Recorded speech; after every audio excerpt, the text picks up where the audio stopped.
Hey y'all, back at it today. It's Dave Bearman from ESPN. He runs the sports betting stuff over there. Big Dolphins fan. Just a FYI, if you see the eyes popping off the screen, we're obviously still enjoying this conversation, but it's Thursday night football as we're taping this, and Brady is up at the moment. How are you feeling about your buddy Brady, Dave? Well, you know how I feel about Brady, but if I'm ever going to root for him, it's one night a year because he's the backup quarterback on my fantasy team, and Pat Mahomes has a bye this week. So it's a spot start by Brady. Doesn't come easy for me to have Brady on my team, but if he's going to have one shining moment of this year, let's hope it's tonight because I have him started in my fantasy lineup. Off to a good start, 100 yards in the first quarter, and should have had a touchdown, but he didn't. But we'll see. It's a long game.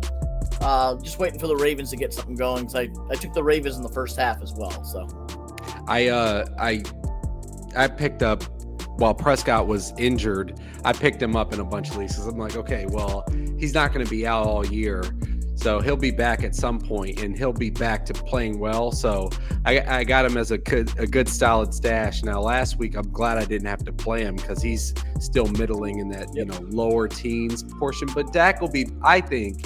Personally, Dak will be back to that high teens, low 20s kind of output soon. Probably.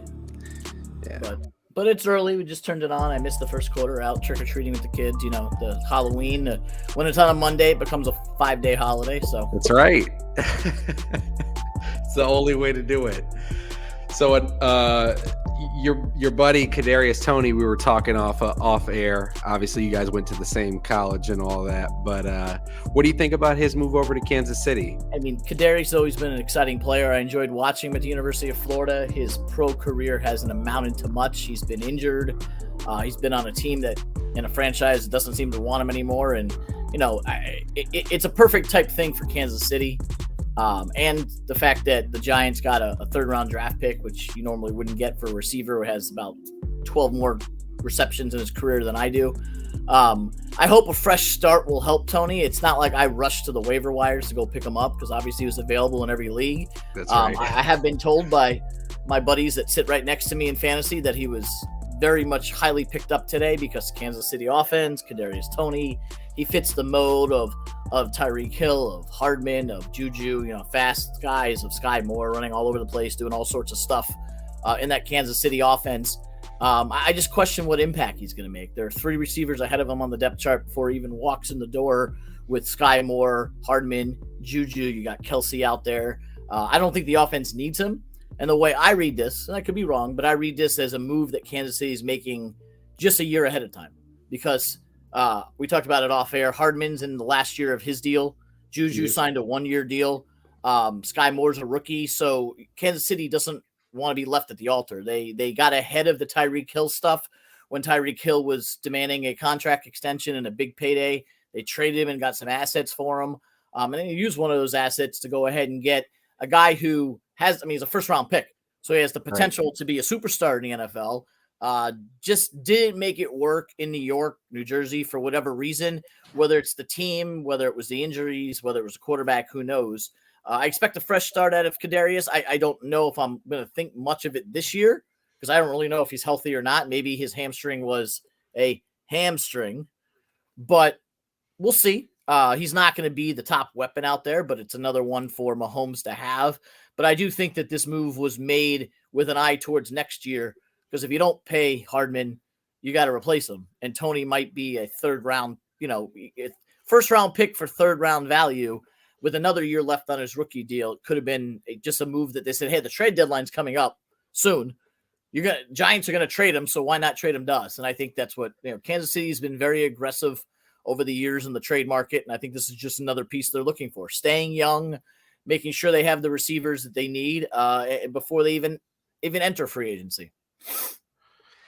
Yeah, I wouldn't. I mean, I haven't, and I wouldn't go and try to rush to pick up Kadarius Toney because you like to your point. He hasn't defined a role here, and I mean, and you named a few targets that are above him, and then you have the other tight end. The name is escaping me at the moment. Behind Kelsey, they seem to like to get him the ball. Yep.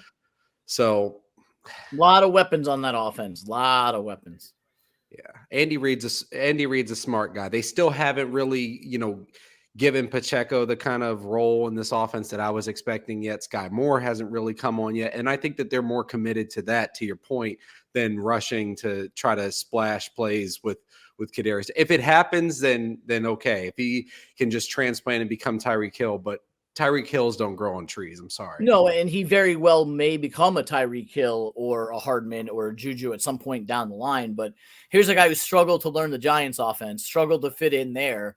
It's a far more complicated offense with a different expectation level. Like the Giants are not winning games on offense. No. Chiefs are. So Yep. Kadarius went from a team that's built on defense with a quarterback that's just told not to lose games, and we'll touch on that later, to an offense that, like, they get as far as they go because of their offense, not because of their defense. So, hey, I hope the best for him. Obviously, I'm a fan because of what school he went to. I was excited and told all of my friends that live around here in Giant Land and Patriot Land that that they got a good one there in Kadarius Toney when they drafted him, and that obviously didn't work out. And what I said, my words were correct. If he stays healthy, he's good. Well, the first part of it didn't happen, and we don't know about the second part. So, yeah.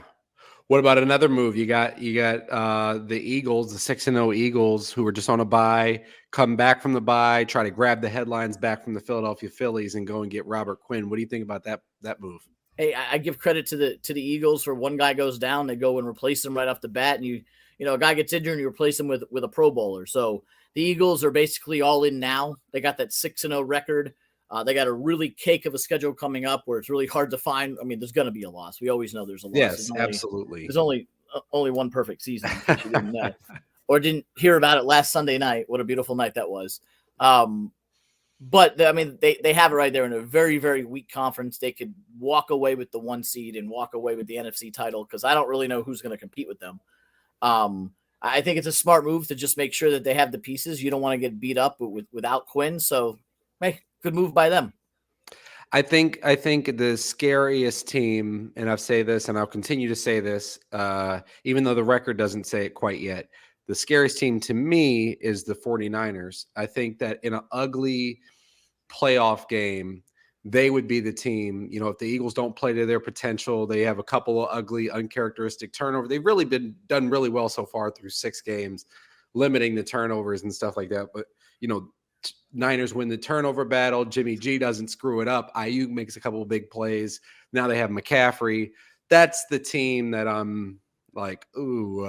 And to that point, what do you think about the McCaffrey trade? I mean, they should be the team to beat out there. They have the talent. They have the speed. You have Debo. You have McCaffrey now. You have Kittle at tight end. You have probably the best defensive team in terms of talent out there. They're not playing that way. But there's always something missing there.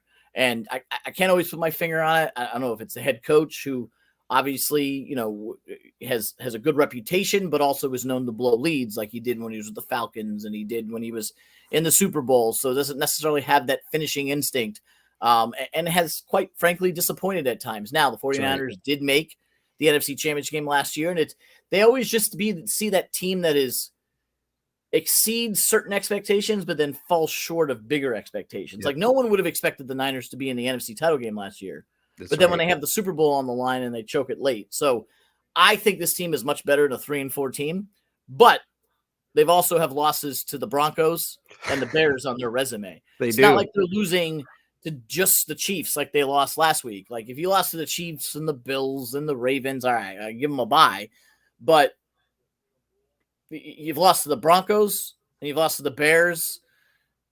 They haven't looked good doing it. So I got to give them the asterisk. I got to be fair to the Niners. They lost to the Bears with Trey Lance, who I don't know if they're going to really move forward with it. What do you think about that? Do you think that they end up moving forward with him still? Yeah, I mean, they traded the world for him, and they said they were starting him this year. They basically punted on Jimmy G, and they only kept him because they had to, and nobody wanted him, and now they have to have him because Lance got hurt. I think Lance is the QB next year. Short of Jimmy G leading them to the Super Bowl this year, I don't think he'll be back. Okay. Lance they've mortgaged their future on him, and he's not there, which could be why they're struggling. But at the same time, I was not set to believe in the Niners with a Trey Lance at quarterback. Me either. I still think they're a couple of years away if Trey Lance is their guy. Jimmy G's won an NFC title and gone to an NFC title game, so he's done it before. I just don't think they're going to win with him in the long run. He's serviceable, but there's just something missing there. But if there is a year for a team that's 3-4 through 7 games to make a run, it's this year. I mean, Seattle Seahawks are your NFC West division leaders, and that's not going to hold up. The Packers have been terrible. You're seeing what the Bucs are doing right now on national TV. It's really the NFC East right now, which, do you believe in the Giants? Do you trust the Cowboys? Somebody's got to go and play the Eagles in the NFC title game if they make it. And so maybe it is the Niners, or maybe it's the Rams. Who knows? Yeah, if the Eagles were to fall flat, that would be a team that I think even a flat performance from the Eagles in the playoffs, I'm saying, you still probably squeak by. I don't know how many points the Cowboys are capable of scoring. I don't know how many points that the Giants are really going to put up, to the point. And I'm sure you're trying to save some of this because I'm going to ask you about the Giants later, but they're winning in spite of their quarterback, in my opinion. So, right. Yeah, you would have to have a good all around team, but we are just speeding past the Packers because they have been pretty just flat out bad this year so far. And then you have Mr. Blame Deflector, Aaron Rodgers, no relation, different spelling, throwing his teammates under the bus, saying, people need to be playing less or not, or some people who aren't playing should be playing. And he says this publicly. I mean, what do you think about all of this unnecessary drama? In my opinion, none of this surprises me. Aaron's done this his entire career. We just happen to be in the social media world where we talk about it more often, but Aaron Rodgers has always been this way. And he did say that he hasn't said anything that he hasn't told his own team. Every leadership position is treated differently. And this is the way that Aaron Rodgers thinks he needs to be as a leader. And listen, it's worked in the past. You remember when he said, the whole the relax thing and spelled it out. He threw his team under the bus then, and guess what? They came back and were awesome. Last year, they got blown out of the water against the Saints opening day, and everybody was ready to throw them out the window. And then next thing you know, they win 13 games. So, they won 13 games for 3 straight years because of who Aaron Rodgers is and what he represents. But at the same time, they need talent, and there's only so many quarterbacks that can overcome lack of talent out there. And Rodgers has been one of those, but I think the move to trade Davante Adams was a huge mistake by the Packers. I'm not just saying that because of what we see now. The Packers have always had an issue at wide receiver, but Aaron Rodgers has made it work. But to think you can trade someone away like Davante Adams and survive, they just haven't. And the defense hasn't been as good. Aaron Jones hasn't been as good. A.J. Dillon hasn't been as good. Across the board, I don't like to say it because of the way Rodgers went about it, but at the end of the day, he's not wrong. Like, maybe wrong in the way he's done it. Yes, that's right. In a leadership sense, he was wrong. Right. He's not wrong. He's factually, he's probably right. Yeah. That's where we're at. And they're not playing well. So how far off is Odell? Maybe that's a quick fix, anytime whenever he's back from his knee injury. I don't know. I don't think a 60-year-old guy with a bum knee is the answer to anybody's answer, but maybe he is, maybe he isn't. It worked for the Rams last year. Maybe it works again, but he's coming off a major knee surgery. I've been there, done that. So I think he's just a name that people throw out there. I don't think he's going to make any significant impact wherever he goes other than being a name in the media. I think last year was different because he wasn't coming off of major knee surgery. So if he plays, good for him. But I'm not thinking Odell Beckham Jr. is anybody that's going to change the Super Bowl race this year. So last time you came, and that'll be a hot take for some. I kind of lean in your direction, unfortunately. And the guy Odell was, just for the record, honorable mention, Odell Beckham was well on his way to being Super Bowl MVP last year. He absolutely was. With that said, right now he's not. I just wanted to see if you were in the same. Maybe he fills a gap, but like if the Chiefs wanted him, they just went out and traded for Kadarius Toney. Like they could have went and signed Odell. That's right. I've heard rumors about the Vikings. We've heard rumors about the Giants, the Packers. Like the guy's coming off knee surgery. and is old to begin with. Like, where exactly is maybe I'm wrong. Maybe he's a missing piece for someone, but I don't see many teams out there who are a aging knee surgery receiver away from winning a Super Bowl. And the Giants, there's no way. I mean, the way he with scorched earth. I mean, come on. It's a different coach, a different GM, and the Giants are the one team that literally has no wide receivers. That's So, right. like, you know, but what is Daniel Jones going to make Odell Beckham and all? No, like it took last year for him to be in an offense with a Matt Stafford and a Hall of Fame defense and good running backs and a great line and a great coach for him to succeed. You're, all due respect, you're not getting that in New York. No, no. So last time you came on, you talked about the Pats. You said they were cooked. I think this was after week 1, and you were like, they're done. You didn't have a big enough fork. You look like you were right. I mean, what is going on? What do you? This is your moment to just. You've been waiting a long time for this, so just do it. Full transparency, I did say that about the Cowboys as well, and then Cooper Rush goes out and goes 4-0. And I just the Patriots don't have the weapons, they don't have the defense, they don't have the offensive line. The other night, Monday Night Football, they're out there and they bench Mac Jones or pull him from the game, and in comes the savior himself, Zappy, who had kept the team afloat for a couple of weeks. He goes out there and throws a touchdown pass and throws another bomb, and everyone's like, he's the second coming of Brady. I'm getting text messages from Dolphin fans. Here's the Bledsoe Brady thing all over again. I'm like, slow down, guys. I get messages from my guys at Caesars telling me that the offensive rookie of the year odds went from 80-1 to 5-1. Like, slow down. He had 2 big passes. Oh my God. And then you saw what happened in the second half. He was horrible all of the second half. Well, all due respect to Bill Belichick, who's going to be one of the greatest of all time to coach, and I have a hard time just saying GOAT just because I'm a Don Shula guy, but Don Shula doesn't have 6 Super Bowl rings, so I get it. Belichick's going to break that record and of wins, and look, one of the greatest coaches of all time is what it is. I don't think he can make a mountain out of this molehill because Zappy or Jones are not the answer. They don't have a great offensive line. The defense allowed Justin Fields to look like Steve freaking Young out there. Like, come on. See, Justin Fields hasn't looked good against anybody since college. Like, last time he looked this good, he was up against Purdue. Like, what are we doing? And the Patriots defense let him go all over the field. So they're in a very tough division. Dolphins already beat them. I think the Jets beat them this week. We'll talk about that in a few minutes. I just don't think with that, if the Patriots are in the NFC, it might be a different story, but there's too many good teams in the AFC for the Patriots to be worth anything. And I had them finishing 3rd in the division, and it looks like they may finish 4th because the Jets are better than we thought.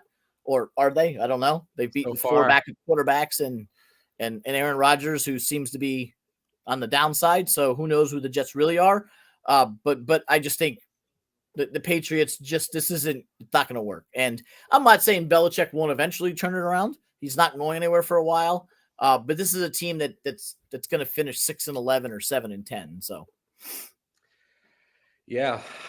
So what about you? You brought it up just a second ago, the Jets and the Giants. I mean, are either of them for real, or both of them for real, or neither of them for real? I have more confidence in the Giants than the Jets, just because I think the Giants seem to find that will to win. They get behind in every game and come back. And I think Daboll's a better coach than Saleh. And they're not making mistakes. Neither one of the teams have beaten anybody reasonably good. I mean, the Jets obviously went into Lambeau and won, and the Giants beat the Packers in London. So they both beat the Packers. The Jets have beaten 4 backup quarterbacks and Aaron Rodgers. So still to see Miami had a chance to go ahead in the 4th quarter, and they had Skylar Thompson at quarterback. So it's not like the Jets blew them out. Saw the Jets in person. Sure, they won the game. I wasn't overly impressed. Since then, they've beaten the Browns. We'll see. I'm also not going to be sold if they beat the Patriots. They should beat the Patriots. As far as the Giants are concerned, a 6-1 is 6-1. Like they've won some games. And the comparison I made the other night, I was doing a different podcast. I go back to whatever year it was where Cam Newton and the Panthers made their run to the Super Bowl. And I'm not 15-1. Yeah, I'm not saying the Giants are that, But if you look at what the Panthers did that year, nobody expected anything from them. They were a 6, 7, 8 win team. They got out to a hot start, won some games late, got a couple of bounces their way, got a couple of calls their way, just like the Giants have had, got out to a good start. All of a sudden, middle of the season, they have a cupcake schedule playing some bad teams. Confidence builds. We know how to win. We've shown that we can win in September. And let's keep this going until October. Next thing you know, it's November, and they get the 1 seed. They're 15-1. Got to win 2 home games to get to the Super Bowl. Bada bing, bada boom. And then, of course, got blown out by Peyton Manning and the Broncos. My point being, you don't have to be the most talented team in the league to have a good record. That's right. And the Giants have done a good job of staying in every single game. They're 6-1 overall. They're 6-1 to the spread. The only game they lost and didn't cover was the Cowboy game, which was tied with a minute to go. Cowboys scored a touchdown, won the game. That was it. Like, to me, it may not go in the books as a cover. If you had the Giants, it's a loss, but that game was tied with a minute to go. It just so happened that the Cowboys broke the tie with a touchdown and not a field goal. They've been in all 7 games. They found a way to win 6 of them, most of them late, last-second field goals on week 1 and 2.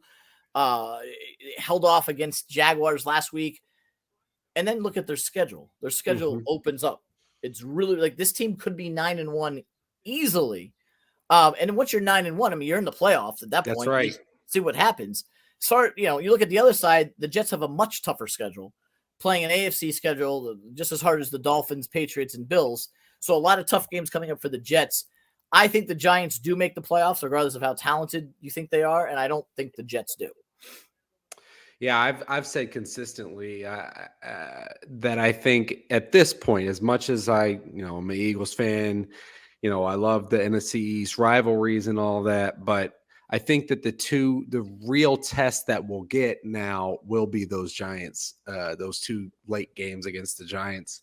The Packers aren't looking. The Eagles schedule, playing the Packers. To your point, I'm not going to be. They've been beaten by the Jets and the Giants. We beat the Packers at home on I think Sunday night. I'm not going to be, like jumping off of my roof to celebrate this. I'm going to be, okay, we beat another team that the Packers will probably hang around the wild card picture all year just because of the quarterback, but we're not really going to have a chance to be tested, just like the Giants, to your point. Mm-hmm. So let's pick some games for this week. Of course, tonight, the one that's on, there was a spread of Ravens -1. I do think that the Ravens are going to punt early. The Bucs are going to turn it over. The Ravens are going to get a field goal. Then I think the Bucs are going to go down the field and score a touchdown and field goal and be up 10-3 at the 2-minute warning. That's just my prediction for that game. 10-3. Wow. So just so people know, we are taping this right now. It is 10-3 at the 2-minute warning. It is. From what I've seen, we're handicapping a game that's on television. The Ravens look like a mess. Like, their offense looks terrible tonight from what little I've seen. They've had a bunch of 4th and longs. Lamar's been sacked twice. Looking at the box score, the guy's got 6. What does he have? Lamar only goes as far as his rushing does. 2 carries, 1 yard, and 2 sacks. So they're a mess right now on offense.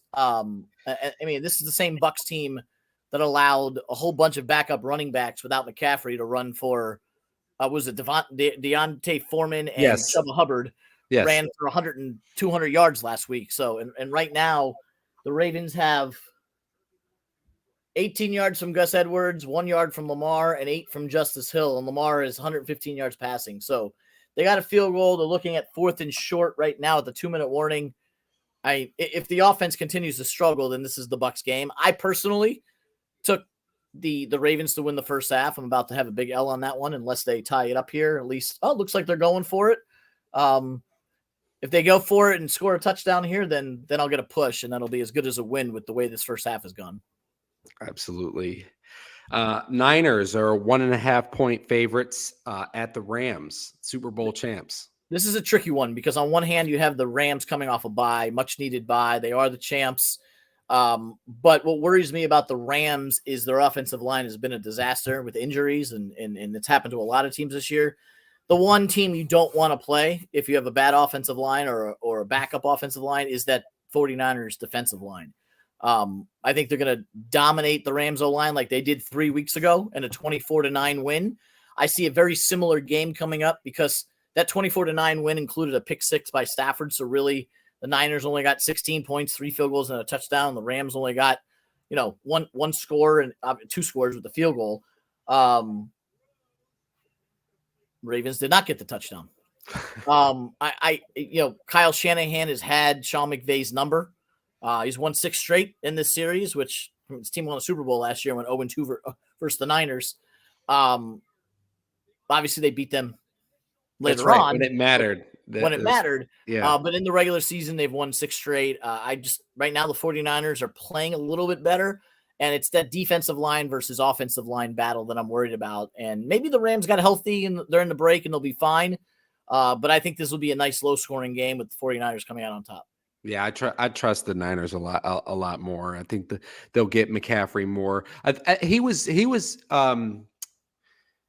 in the flow of the game for the first half, but then in the second half they really benched him. It seemed like, I think that maybe as things got tight, they were nervous about that. Is that how you saw that as well? Yeah, I looked at it as I didn't expect him to do much because, you got to learn a whole new offense. So what they probably did is they used them in basic packages. Like if you're going to call, running back off tackle, C gap with a bleed block, he can do that. He's done it 1,000 times his career.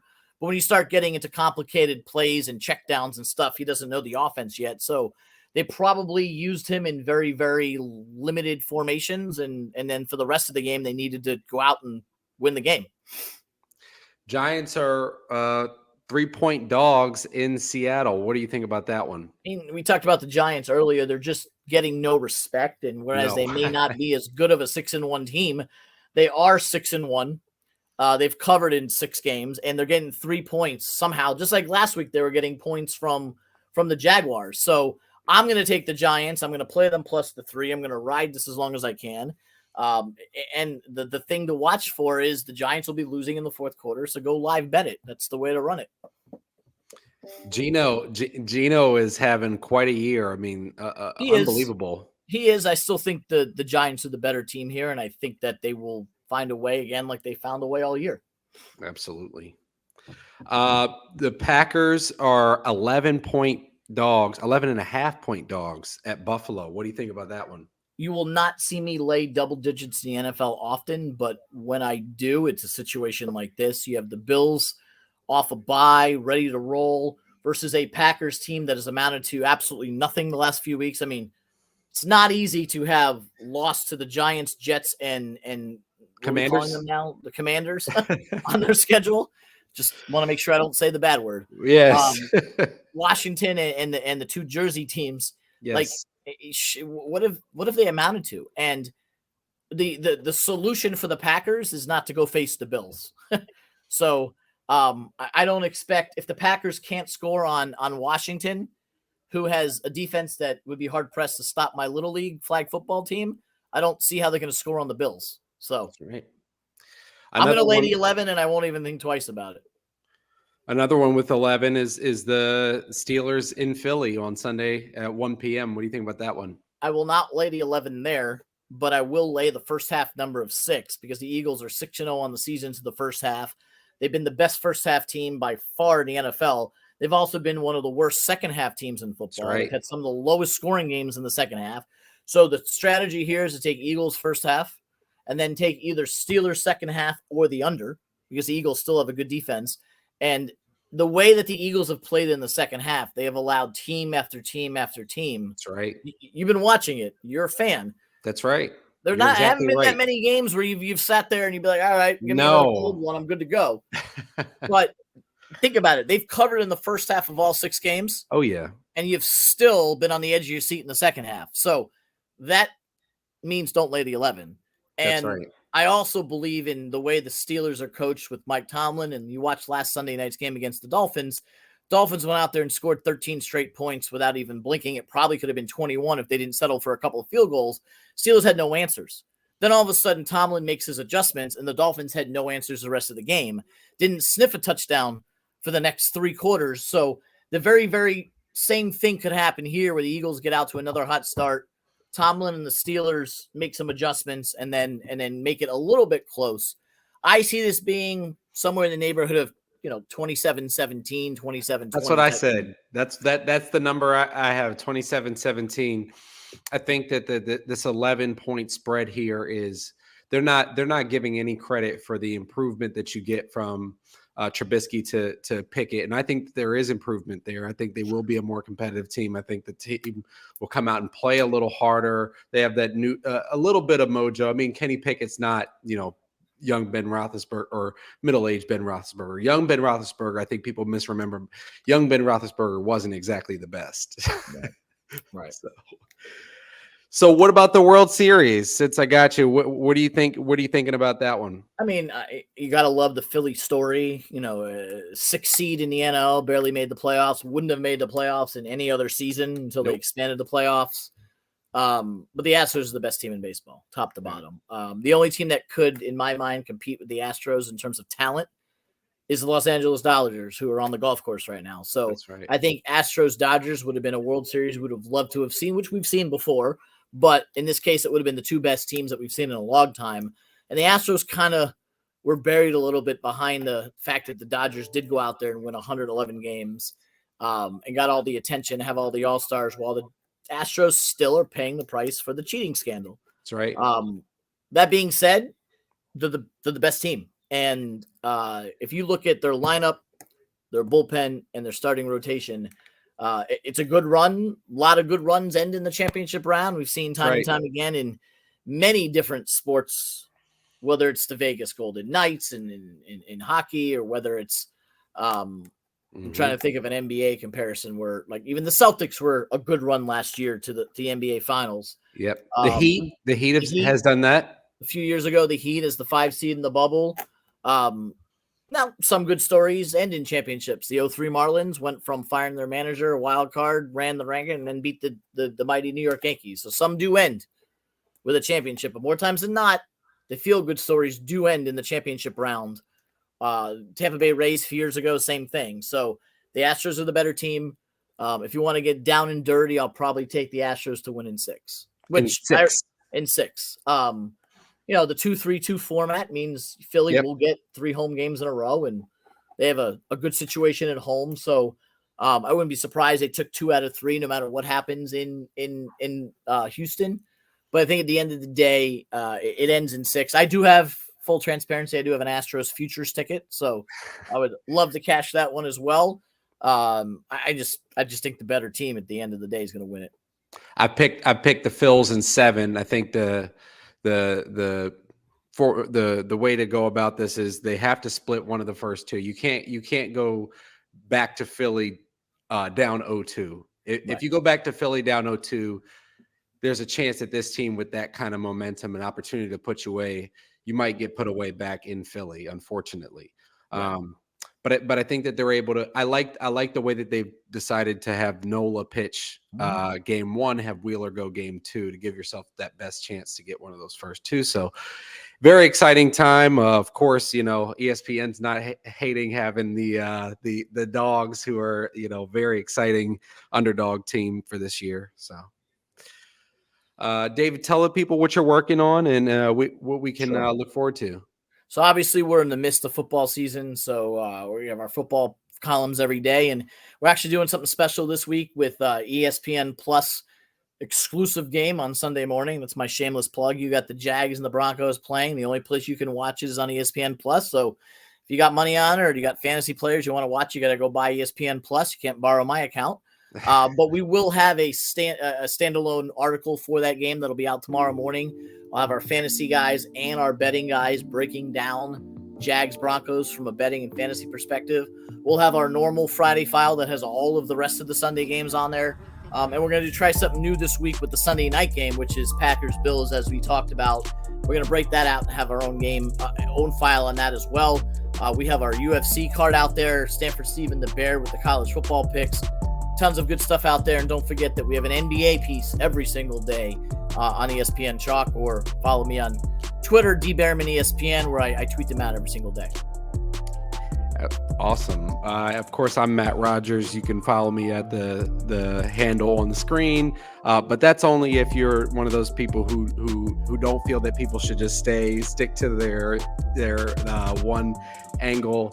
Stick to sports, because you'll come over there and see all kinds of different stuff, all by different interests. But if you do just like the sports, go to Mention Pod, which is MENTIONPOD over on Twitter. Over on Instagram, it's honorable mention _podcast. Thank you all so much for listening, David. Thank you so much for coming on. Absolutely. Thanks for having me, Matt.